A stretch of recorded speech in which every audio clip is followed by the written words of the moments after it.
Praise the Lord. கர்த்தருடைய பரிசுத்த நாமத்துக்கு மகிமை உண்டாவதாக.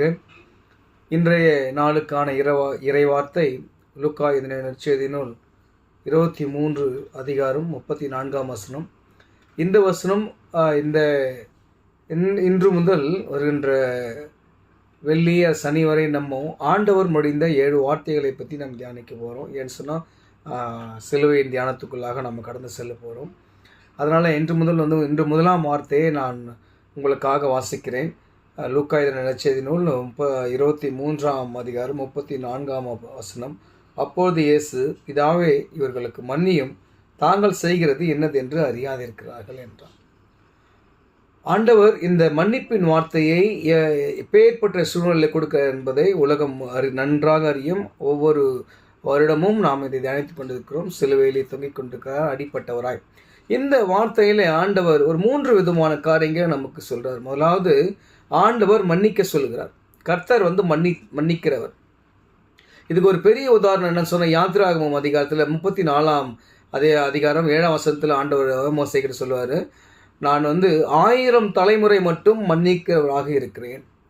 இஸ்ரவேல் மக்கள் ஒரே ஒரு தலைமுறை இல்லை, 1000 தலைமுறையை அவர் மன்னிக்கிறதான கர்த்தர். அதை அழகாக நம்ம தியானிச்சிருப்போம். அதனால் கர்த்தர் 1000 தலைமுறை மன்னிக்கிறவர் என்பதில் எந்த ஒரு சந்தேகமும் இல்லை. இரண்டாவதாக, கர்த்தர் மன்னித்தவர். அவர் மன்னிக்க சொன்னவர் மட்டும் இல்லை, கர்த்தர் மன்னித்தவர்.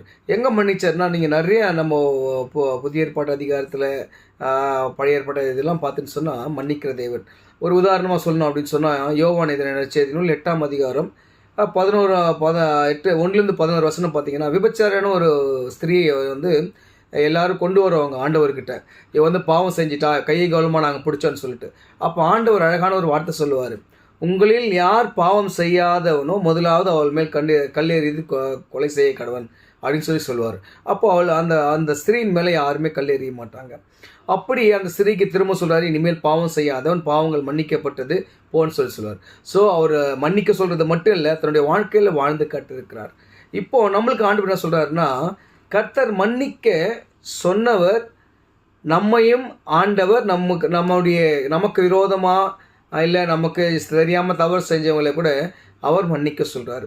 அதுதான் நம்மளுக்கு ஆண்டவர் சொல்கிற காரியம். பேதுருக்கிட்ட சொல்வார். பேதுரு கேட்பார், நான் எத்தனை முறை மன்னிக்கணும், என் சகோதரன் எனக்கு விரோதமாக பாவம் செஞ்சால் நான் எத்தனை முறை மன்னிக்கணும்னு கேட்பேன். அப்போ ஆண்டவர் அழகாக சொல்வார், 70 முறை மன்னிக்கணும்னு சொல்லிட்டு. எனக்கு அருமையானவர்களே, இந்த மன்னிப்பின் வார்த்தையை நம்ம தியானித்து கொண்டே இருக்கிறோம். வருடம் அந்த சிலுவை தியானங்களை தியானித்து கொண்டு இருக்கிறோம். அந்த மன்னிப்பை நாம் மற்றவர்களுக்கு கொடுக்குறோமா என்பது தான்